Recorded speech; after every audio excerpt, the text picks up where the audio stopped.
મોટી વાત કરીએ આજે ખેડૂત આંદોલનની અમદાવાદથી ગાંધીનગર સુધી રેલીનું આજે ખેડૂતોએ આયોજન કર્યું છે, જેમાં 1111 ટ્રેક્ટર સાથે ખેડૂતોની ગાંધીનગર કૂચ છે। ગુજરાત કિસાન કોંગ્રેસના નેજા હેઠળ આ પ્રદર્શન યોજવામાં આવી રહ્યું છે। ખેતરમાં વીજપોલ નાખવાનો વિરોધ કરી રહ્યા છે ખેડૂતો યોગ્ય વળતરની પણ માંગ કરી રહ્યા છે।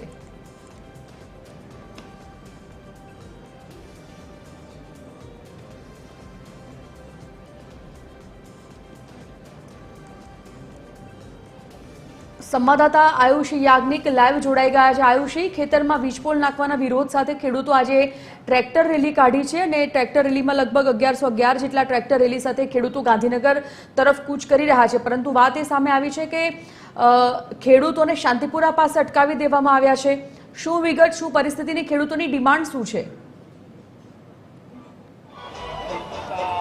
બિલકુલ સંજીવની, વહેલી સવારથી જ ખેડૂતો છે શાંતિપુરા સર્કલ ખાતે મોટી સંખ્યામાં એકત્રિત થયા હતા। ગુજરાત રાજ્યના અલગ અલગ ભાગોમાંથી ખેડૂતો છે કે જે અત્યારે હાલ ટ્રેક્ટર રેલીમાં જોડાવા માટે આવી પહોંચ્યા છે। કચ્છ, સૌરાષ્ટ્ર, બનાસકાંઠા એટલે કે ઉત્તર ગુજરાત હોય, મધ્ય ગુજરાત હોય કે પછી દક્ષિણ ગુજરાત હોય કે સૌરાષ્ટ્ર કચ્છ હોય, તમામ જગ્યાઓથી આજ ખેડૂતો છે કે જે અત્યારે હાલ આવી પહોંચ્યા છે અને પોતાનો ઉગ્ર વિરોધ જે છે તે દર્શાવી રહ્યા છે। જે જોઈ શકાય છે કે ટ્રેક્ટર રેલીની શરૂઆત થઈ ચૂક્યું છે। 1111 જેટલા ટ્રેક્ટરો જે છે તેની સાથે આ ખેડૂતો વિરોધ કરી રહ્યા છે। ન માત્ર ટ્રેક્ટર પરંતુ પોતાની ગાડીઓ સાથે આવી રહ્યા છે। જોઈ શકાય છે કે અત્યારે આ ખેડૂત છે કે જે પોતાની સાથે પોતાનો પાક પણ લઈને આવ્યા છે, તેમની સાથે વાતચીત કરીશું। માંગ તમારી શું છે અને આપ તો સાથે પાક લઈને આવ્યા છો, શું કહેશો? પાક લઈને આવ્યો બેન, એમ કહેવાનું મારું થાય છે આ જરાક વાવે એવું રહેવા દો ખેડૂતને। અમારા માવતરે ગઈઢા માવતરે પેટે પાટા બાંધીને પૂરું ખાધું નથી અને એક ડગરું બચાવ્યું હોય એ આ સરકાર પડાવેલી એટલે અમારા હે ને અમારા ભાઈ બાલ બચા તો અમારે હોય ને। સરકાર નથી પડાવતી, પ્રાઇવેટ કંપની આ વસ્તુ કરે ખોટી છે। સરકારને જોતું હોય તો અમારે કાંઈ વળતર નથી જોતું, બરોબર છે? અને આ કાંઈક અનાજ વાવે એવી જમીન રહેવા દો, નકર ખાઈશું શું? કઈ રીતે પ્રાઇવેટ કંપની મનમાની કરે છે?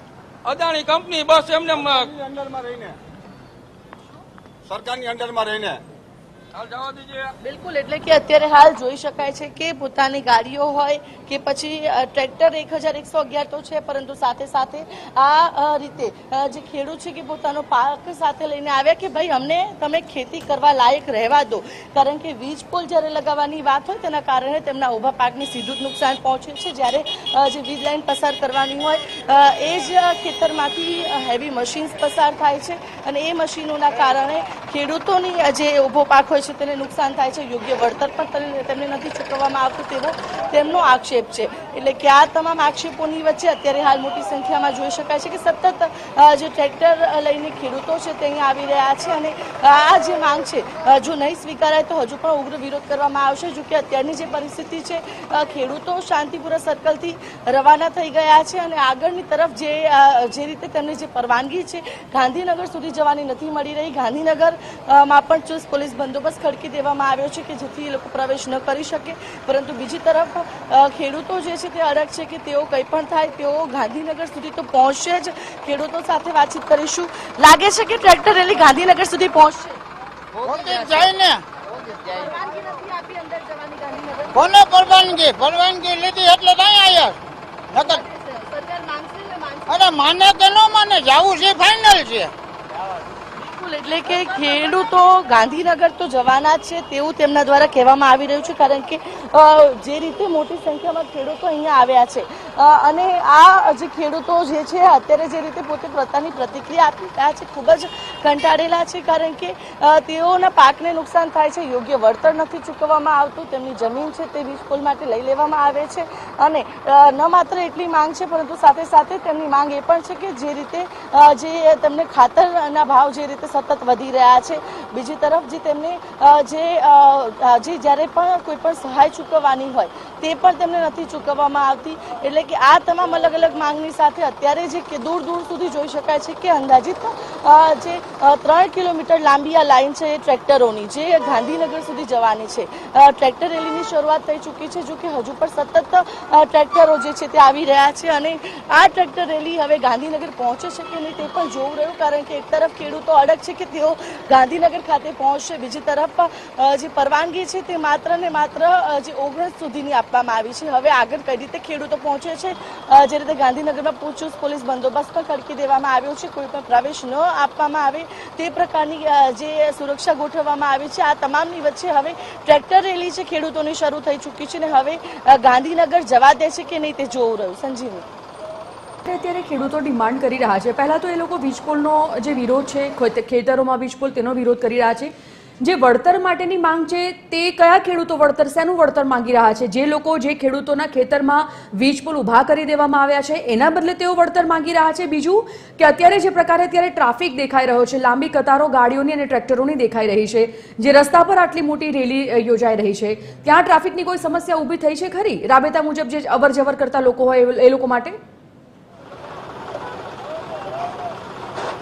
સંજીવની, જે રીતે જ્યારે વળતરની વાત કરવામાં આવે તો ખેડૂતોને જે વળતરની તેમને માંગ કરવામાં આવી રહી છે તે વળતર છે કે જ્યારે તેમના ખેતરમાં આ વીજપોલ જે છે તે લગાવવામાં આવે તે માટે તેમની જમીનનો ઉપયોગ થાય છે અને જે માટે જમીનના જે તે જે પૈસા તેમને આપવાના હોય સરકાર તરફથી તેમને આ ચૂકવવામાં આવે છે વળતર. જો કે આ તમામ કામગીરી પ્રાઇવેટ કંપની કરતી હોય છે અને પ્રાઇવેટ કંપની માત્ર ને માત્ર જે નજીવા દર ચૂકવે છે, જે કોઈ પણ ખેડૂતના માટે એ ખૂબ ઓછા માનવામાં આવે છે, જેને લઈને તેઓ પોતાનું યોગ્ય વળતરની માંગ કરે છે કે તમે અમારી જમીન લો છો, જમીન ઉપર તમે વીજપોલ પણ ઊભો કરો છો અને એ વીજપોલની સામે તમે અમને જ્યારે જમીનના પૈસા જ્યારે ચૂકવવાના વળતરની વાત કરવામાં આવે તો તમે માત્ર ને માત્ર અમને જે લોલીપોપ આપતા હોય તે પ્રકારની પરિસ્થિતિ છે. તેમને જે યોગ્ય વળતર આપવામાં આવે, જમીનની જે માર્કેટ વેલ્યુ હોય તે પ્રકારે તેમને વળતર ચૂકવવામાં આવે અને વળતરની સાથે સાથે જ્યારે તેઓ જે વીજપોલ લગાવવા માટે તેમના ખેતરમાંથી જાય છે, હેવી મશીન તેમાંથી પસાર થાય છે અને એ મશીનના કારણે તેમના પાકને પણ નુકસાન થાય છે, તેનું પણ તેમને સહાય આપવામાં આવે, વળતર આપવામાં આવે. બીજી તરફ જો ટ્રાફિકની વાત કરવામાં આવે તો તમામ ટ્રેક્ટર્સને એક સાઈડ રાખવામાં આવે છે, બીજી તરફથી અન્ય વ્હીકલ્સ જે છે તેની અવર જવર થઈ રહી છે. હાલ શાંતિપુરા સર્કલની આસપાસ ટ્રાફિકની કોઈ પણ સમસ્યા નથી જોવા મળી રહી, કારણ કે જે રીતે આગળથી જ પહેલેથી જ જે આ ટ્રેક્ટર રેલીની મંજૂરી આપવામાં આવી હતી તેને લઈને પોલીસે પૂરતી વ્યવસ્થા ટ્રાફિક વિભાગે પહેલેથી જ કરેલી હતી, જેથી કરીને હાલ ટ્રાફિકની સમસ્યા નથી અને ખેડૂતોની ટ્રેક્ટર રેલી જે છે તેની પણ શરૂઆત થઈ ચૂકી છે. ધન્યવાદ આયુષી આ સમગ્ર જાણકારી માટે.